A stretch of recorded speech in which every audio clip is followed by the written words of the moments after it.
முடி திருத்தும் இடத்தில். இதன் ஆசிரியர் ஆண்டன் செக்காவ். காலை நேரம். இன்னும் 7 மணி ஆகவில்லை. ஆனால் மகர் குஸ்மிச் கடை ஏற்கனவே திறக்கப்பட்டுள்ளது. சவரத் தொழிலாளி, கழுவப்படாத எண்ணெய் பசைப்புள்ள முகத்துடன். ஆனால் 23 வயதுடைய ஒரு இளைஞன் வேலையில் பரபரப்பாக இருக்கிறான். உண்மையில் சுத்தம் செய்ய எதுவும் இல்லை. ஆனால் அவன் தனது முயற்சிகளால் வேர்க்க விறுவிறுக்க வேலை செய்து கொண்டிருக்கிறான். ஓர் இடத்தில் அவன் ஒரு துணியால் துடைக்கிறான். மற்றொன்றில் அவன் தனது விரலால் சுரண்டுகிறான். அல்லது ஒரு பூச்சியை பிடித்து சுவரில் இருந்து தட்டுகிறான். சவரக்கடை சிறியது, குறுகியது மற்றும் அசுத்தமானது. மரத்தாலான சுவரில் குதிரை வண்டிக்காரரின் அழுக்கான மேல் சட்டை போன்ற பழுப்பேறிய காகிதத்தால் மூடப்பட்டு இருந்தது. 2 மங்கலான ஜன்னல்களுக்கு இடையே ஒரு மெல்லிய கீச்சும் தள்ளாடும் கதவும் உள்ளது. அதற்கு மேலே பாசி படர்ந்த ஒரு மணி இருந்தது. அது எந்த காரணமும் இல்லாமல் அவ்வப்பொழுது அசைந்து ஒலி எழுப்பிக் கொண்டு இருந்தது. ஒரு சுவற்றில் கண்ணாடி தொங்கவிடப்பட்டுள்ளது. அதில் தெரியும் முகத்தை மிகவும் இரக்கமற்ற முறையில் எல்லா திசையிலும் சிதைக்கிறது. இந்த கண்ணாடியின் முன்தான் சவரம் மற்றும் முடிவெட்டுதல் செய்யப்படுகிறது. மகர் குஸ்மிச் போலவே அழுக்கான ஒரு சிறிய மேஜையில் சீப்புகள், கத்திரிக்கோள்கள், ரேசர்கள், மேசைக்கான கொஞ்சம் மெழுகு, கொஞ்சம் பவுடர், நிறைய தண்ணீர் கலந்த கொஞ்சம் கொலோன் என அனைத்தும் இருந்தன. உண்மையில் அவரது மொத்த நாவித கடையின் மதிப்பு 15 கோப்புகளுக்கு மேல் இருக்காது. அப்பொழுது கதவு மணி சன்னமான ஒலி எழுப்பியது. ஆட்டுத்தோலால் ஆன ஆடை அணிந்து கொண்டு ஒரு வயதான மனிதர் கடைக்குள் நுழைகிறார். அவரது தலையும் கழுத்தும் பெண்கள் உபயோகப்படுத்தும் சால்வையால் மூடப்பட்டு இருந்தது. அவரின் பெயர் எராஸ்ட் இவானிச் எகோடோவ், மகர் குஸ்மிச்சின் ஞானத்தந்தை. ஒரு காலத்தில் அவர் கான்சிஸ்டரியில் காவலாளியாக பணியாற்றினார். இப்பொழுது ரெட்பாண்ட் அருகே வசிக்கிறார் மற்றும் ஒரு பூட்டு தொழிலாளியாக வேலை செய்கிறார். மகர் குஷ்கா, வணக்கம் என் மகனே என்று சுத்தம் செய்வதில் மூழ்கியிருக்கும் மகர் குஸ்மிச்சிடம் கூறுகிறார். அவர்கள் ஒருவரை ஒருவர் கட்டி தழுவிக்கொள்கிறார்கள். யகோடோவ் தனது சால்வையை தலையிலிருந்து இழுத்து சிலுவை அடையாளம் வரைந்து அமர்கிறார். எவ்வளவு நீண்ட தூரம்! ஒரு பெருமூச்சு விட்டு தொண்டையை செருமிக் கொள்கிறார். சிவப்பு குளம் முதல் கலுகா கேட் வரை நடந்து வருவது சாதாரண விஷயமல்ல. எப்படி இருக்கிறீர்கள்? ஏதோ பரவாயில்ல இருக்கேன்பா. எனக்கு காய்ச்சல் இருந்தது. அப்படியா? காய்ச்சலா? ஆமாம், 1 மாதமாக படுக்கையில் இருந்தேன். குணமாகலையே, இறந்து விடுவேன் என்று நினைத்தேன். தீவிரமான மருத்துவ சிகிச்சையில் இருந்தேன். அதன் விளைவாக தலைமுடி மிகவும் கொட்டுகிறது.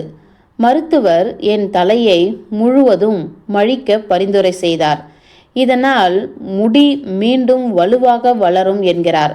எனக்கு உடனே உன் நினைவு வந்ததால் உன் கடைக்கு வந்தேன். வேறொருவர் கடைக்கு செல்வதை விட பழக்கமான உன் கடைக்கு வருவது நல்லதல்லவா? மேலும் எனக்கு எந்த செலவும் இல்லாமல் வேலை முடிந்துவிடும். இங்கு வருவது கொஞ்சம் தூரம், அதனால என்ன, ஒரே நடையா நடந்து விட்டேன். அதற்கென்ன, செஞ்சிட்டா போச்சு. இப்படி உட்காருங்கள். யகோடோவ் உட்கார்ந்து கண்ணாடியில் தன்னை பார்க்கிறார். அவருடைய பிரதிபலிப்பை பார்த்து அவர் திருப்தி அடைந்தது போல தெரிகிறது. கோணலான முகம், தடித்த உதடுகள், அகலமான மழுங்கிய மூக்கு மற்றும் கண்கள் கண்ணாடியில் தெரிகிறது. மகர் குஸ்மிச் யகோடோவின் தோள்களில் மஞ்சள் புள்ளிகள் கொண்ட வெள்ளை துணியை சுற்றுகிறான். மேலும் கத்திரிக்கோலால் வெட்டத் தொடங்குகிறான். உங்கள் தலை முழுவதும் சுத்தமாக மழித்து விடுகிறேன் என்று மகர் குஸ்மிச் கூறினான். நிச்சயமாக, அப்பொழுதுதான் முடி இன்னும் அடர்த்தியாக வளரும். அத்தை எப்படி இருக்கிறார்? பரவாயில்லை. இடையில் ஒரு நாள் மேஜரின் மனைவிக்கு பிரசவம் பார்க்க போனாங்க. அதற்கு அவர்கள் 1 ரூபில் கொடுத்தார்கள். ஓ, உண்மையாகவா? 1 ரூபில் கொடுத்திருக்காங்களே, ஆச்சரியம்தான். சரி, உங்கள் காதை கொஞ்சம் பிடிங்க. ஆ, சரி, நான் பிடிச்சுக்கிட்டு இருக்கேன். ஜாக்கிரதையாக வெட்டணும். ஓய், வலிக்குது. என் முடியை இழுக்கிறாயே.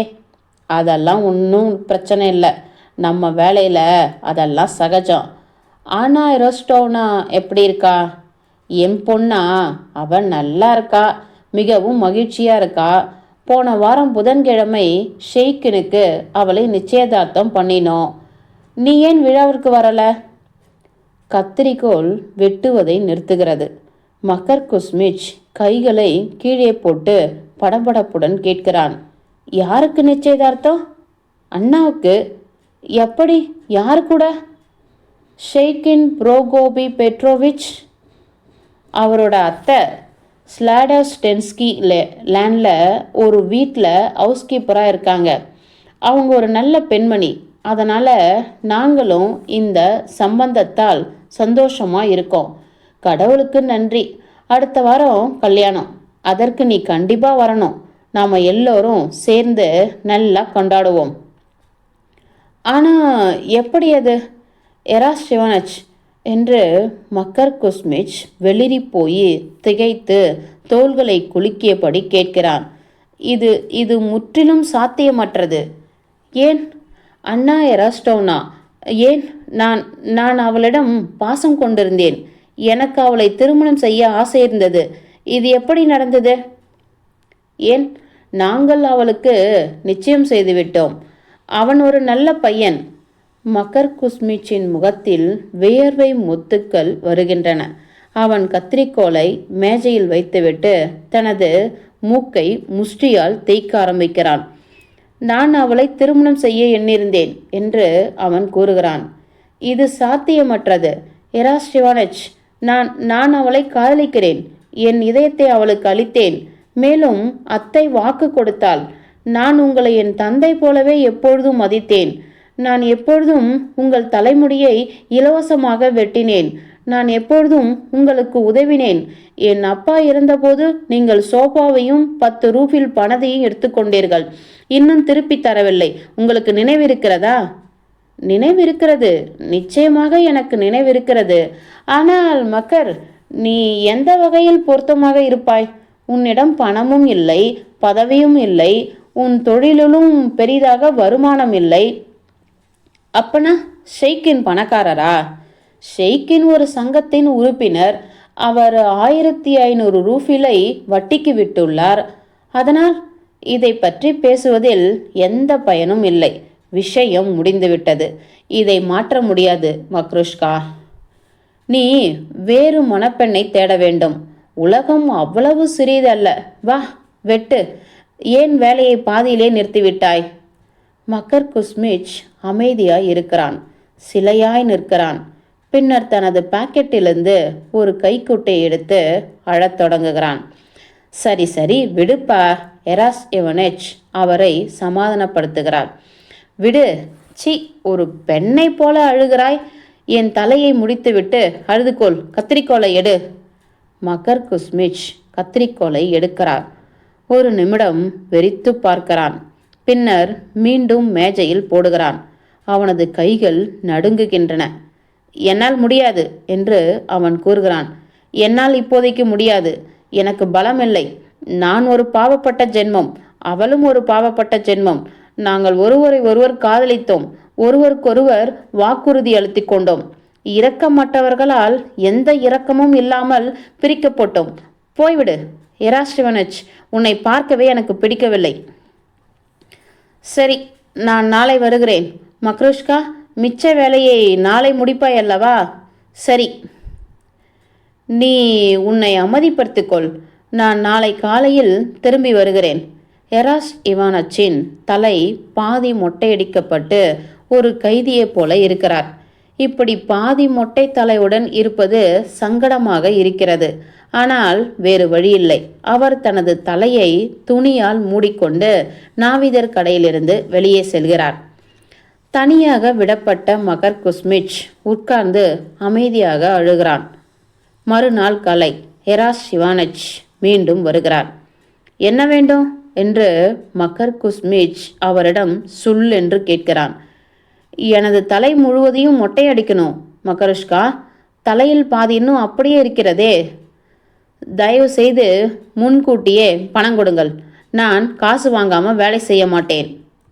ஒன்றும் சொல்லாமல் எராஸ் இவானிச் வெளியே சென்றார். இன்று வரை அவரது தலையில் ஒரு பக்கம் நீளமாகவும் மறுபக்கம் குட்டையாகவும் இருக்கிறது. முடி வெட்டுவதற்கு பணம் கொடுப்பதை ஆடம்பரமாக கருதும் அவர் மொட்டையடிக்கப்பட்ட பக்கத்தில் முடி தானாக வளரும் வரை காத்திருக்கிறார். அந்த நிலையிலேயே அவர் திருமண விருந்தில் நடனமாடினார். முற்றும்.